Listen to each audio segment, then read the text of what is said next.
The hushed reverence of the nude gallery had always been Sarah's sanctuary. At 32, she often found the modern world a cacophony of shallow noise, but here, amidst the silent, sculpted figures, a profound quietude settled upon her soul.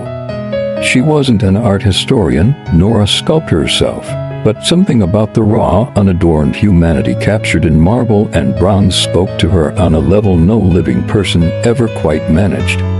Today, she had arrived early, a rare indulgence on a weekday, and had spent nearly 5 hours in their company. It was the simplicity, she thought, the absolute lack of pretense. No elaborate costumes, no societal roles, just the pure, unvarnished form, celebrating vulnerability and strength in equal measure. Each curve, each muscle ripple, each serene or anguished expression told a story more ancient and resonant than any textbook history. She had lingered longest by the dying youth, a Roman copy of a Greek bronze, his slumping form exquisite in its agony, yet oddly comforting in its acceptance. Then to the veiled Vestal Virgin, whose drapery was so masterfully carved it seemed to ripple and cling, revealing a form beneath that was both modest and undeniably present. And of course, the three Graces, their interlocking embrace a symphony of feminine grace and unity. Sarah found herself drawn to the quiet power they exuded, a silent conversation across millennia. The museum's PA system crackled, its polite, automated voice signaling the inevitable. The museum will be closing in 10 minutes. Please make your way to the exits. A sigh escaped Sarah, light as the dust motes dancing in the last rays of sun filtering through the high arched windows. Reluctantly, she began her slow circuit towards the main entrance, her steps echoing faintly on the polished marble.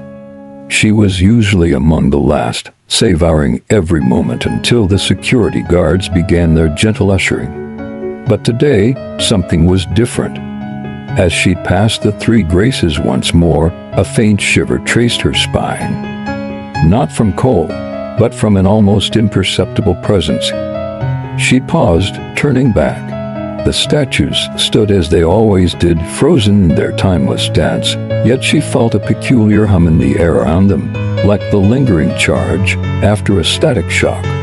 A trick of the light, she told herself, or perhaps just exhaustion. The final announcement reverberated through the vast hall. The museum is now closed. All visitors must exit. She saw the last few stragglers shuffling towards the main doors, their conversations softened to whispers.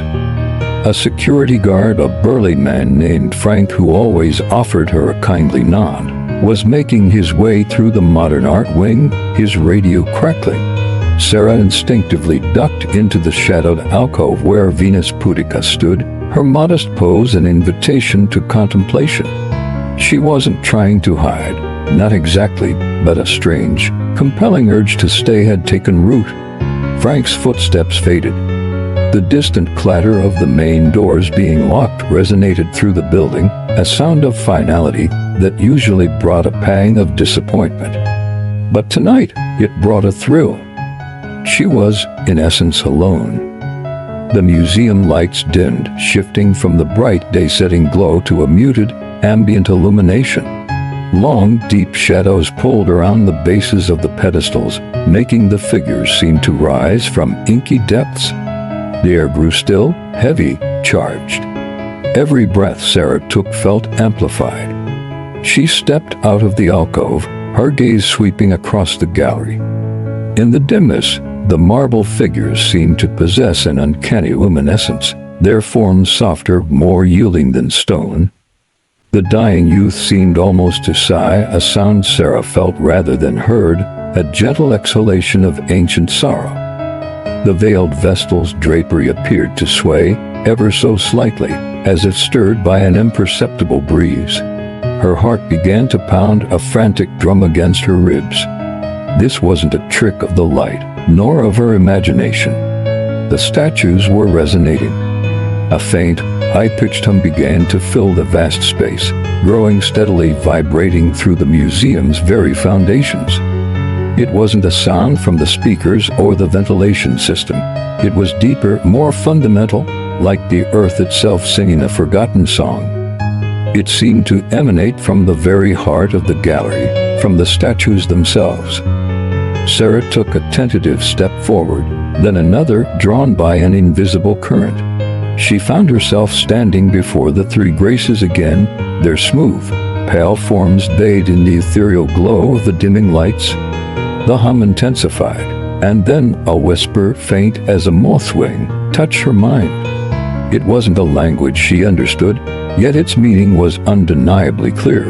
Awaken. It is time. One of the graces, the one with her arm looped over her sister's shoulder, turned her head. Her marble eyes, previously blank and unseeing, seemed to glow with a soft inner light, and her lips, carved in a perpetual, gentle smile, parted ever so slightly. Sarah gasped, stumbling back. Her mind reeled, trying to reconcile what she was seeing with every rational bone in her body. Hallucination, fatigue, stress. But her senses screamed otherwise. The air was thick with magic, a palpable hum that tickled her skin. More movement. The dying youth shifted, a tremor running through his stone form, his head lifting infinitesimally, revealing an anguish that was now startlingly real. The Venus Pudica lowered her arm, her gaze direct, powerful, unblinking. The entire gallery was stirring, a symphony of creaks and groans, of barely perceptible shifts. Then, from the center of the gallery, where a colossal statue of a deified emperor stood, a blinding flash of light erupted. Sarah threw an arm over her eyes, momentarily blinded. When she dared to look again, the light had coalesced into a shimmering, pulsating vortex where the emperor had stood. It swirled with colors she'd never seen before, a shimmering indigo, a vibrant, living gold, an impossible violet. And the statues were no longer static. They were moving slowly, gracefully, like dancers emerging from a millennia-long trance. Their marble skin seemed to soften, to exhale, revealing the faintest blush of life beneath the polished stone. They were still forms, yet alive, breathing, aware. The whispers intensified, no longer a single voice, but a chorus, ancient and resonant, resonating directly in her mind, bypassing her ears entirely. The veil thins. The song fades. We have waited. We have watched. You see us. You feel us. Sarah felt an overwhelming urge to run, but her feet were rooted. Fear coiled in her stomach, but it was mixed with an intoxicating sense of wonder, a realization that everything she thought she knew about the world was shattering around her. The three graces took a step forward, their movements fluid, their bare feet silent on the marble floor. Their eyes, now fully alive, held an ancient wisdom. The central grace extended a hand towards Sarah, her palm open, inviting. Against all reason, Sarah reached out, her fingers trembling. As her hand met the cool, smooth marble, it wasn't cold, but warm, alive. A jolt, not of electricity but of pure, profound energy, coursed through her arm, flooding her entire being. Visions exploded in her mind, ancient temples shrouded in mist, sun-drenched amphitheaters echoing with forgotten music, starlit nights filled with the murmur of a primeval forest. She saw figures, not of stone, but of living light, dancing with the stars, shaping mountains with their will. The museum itself began to dissolve around them. The walls shimmered, becoming translucent, then fading into a boundless expanse of soft, swirling mists. The floor beneath her feet became not marble, but a shimmering, ethereal surface that pulsed with the same inner light radiating from the graces. She was no longer in the museum. She was in a realm woven from pure essence, a place where the concepts of time and space seemed fluid, irrelevant. The graces, now no longer appearing as marble but as beings of radiant, pearlescent light, still held her hand, their forms perfectly sculpted, their nudity representing not vulnerability, but purity of being. Around them, Other figures began to materialize from the mist, the dying youth, his anguish now profound sorrow etched on a face of pure light, the Venus Pudica, her gaze emanating a quiet, formidable power. They were the custodians. They communicated of the primeval song, the foundational magic that once permeated every atom of their world. They were the forgotten deities, the personifications of truth, beauty, strength, and sorrow, petrified by the world's growing skepticism. Locked in their stone forms, as the world outside forgot the source of its wonder. The song fades, the graces communicated, their thoughts interwoven into Sarah's own. The heart stone, which beat at the core of our realm, now dims. It was taken not by force, but by the slow erosion of belief, the turning away from the unseen, the unquantifiable. You, Sarah, see us. You feel the truth beyond the veneer. You are burdened by no dogma, no preconception. You see the form, the essence, not just the stone. Sarah understood. She saw them for what they truly were. They were not just art, but the very embodiment of the emotions and concepts they represented, frozen in time, until someone could truly see them again. Their realm, they showed her, was weakening.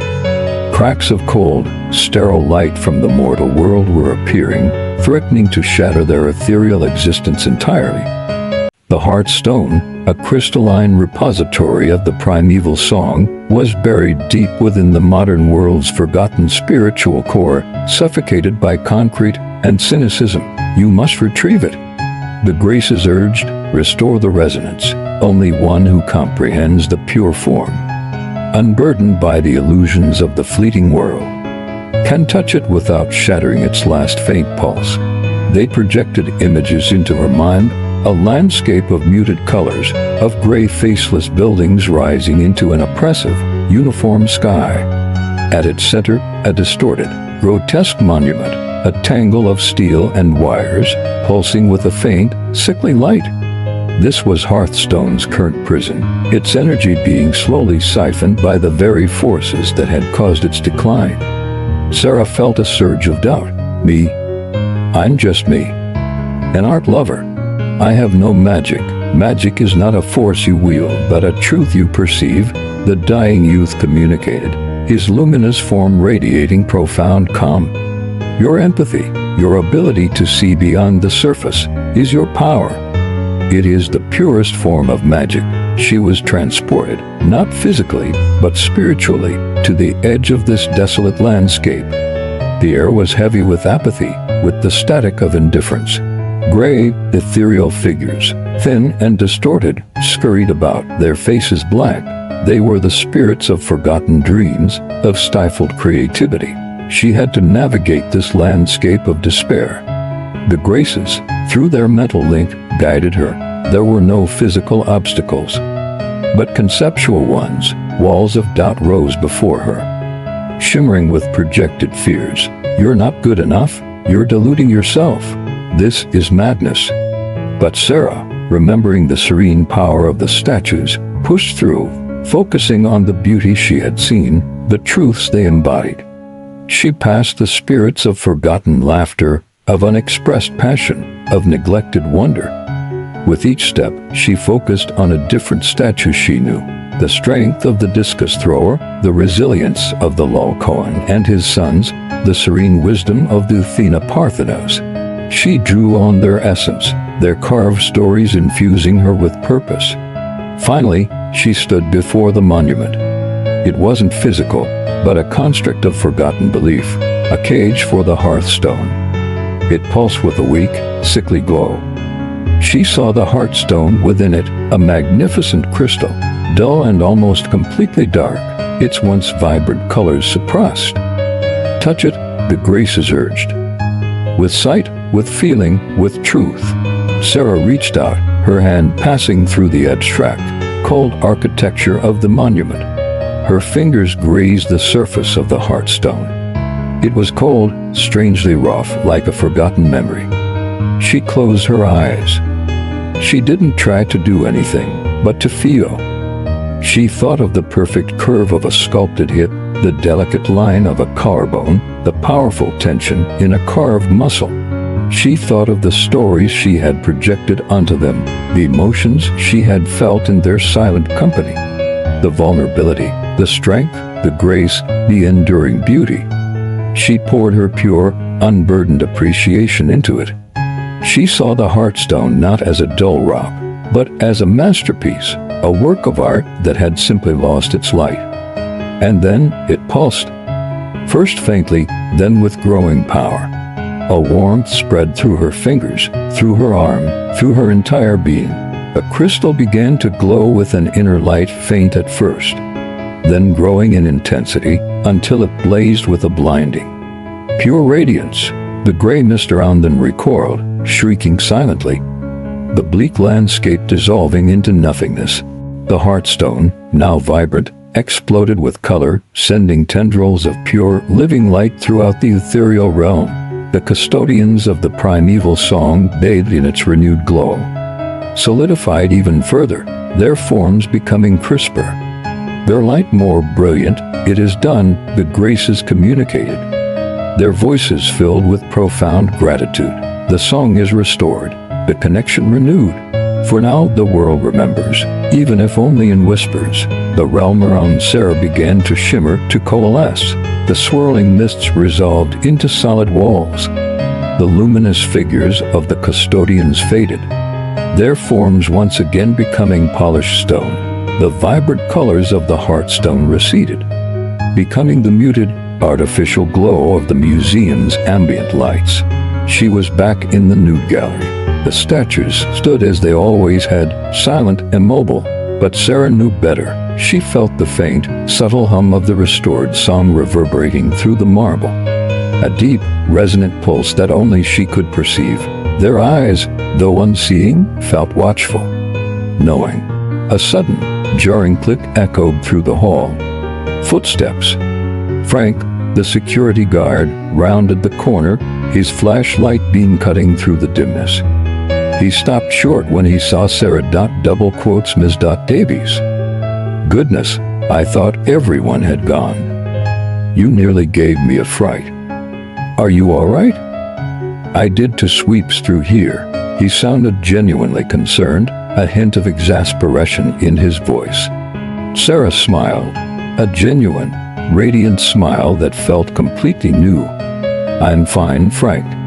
Just lost track of time. This gallery, you know, it has a way of stealing minutes. He chuckled, shaking his head. It certainly does. Well, you need to head out now. We're locking up for the night. She nodded, turning to cast one last look at the statues. They stood in their eternal grace, but to Sarah, they were no longer just cold, inert stone. They were vibrant, silent guardians of an ancient magic, their forms humming with a renewed, secret life. As she walked toward the exit, the world outside felt different. The city lights seemed to twinkle with a deeper meaning. The murmur of distant traffic held a hidden rhythm. The air felt charged, vibrant, alive with possibilities.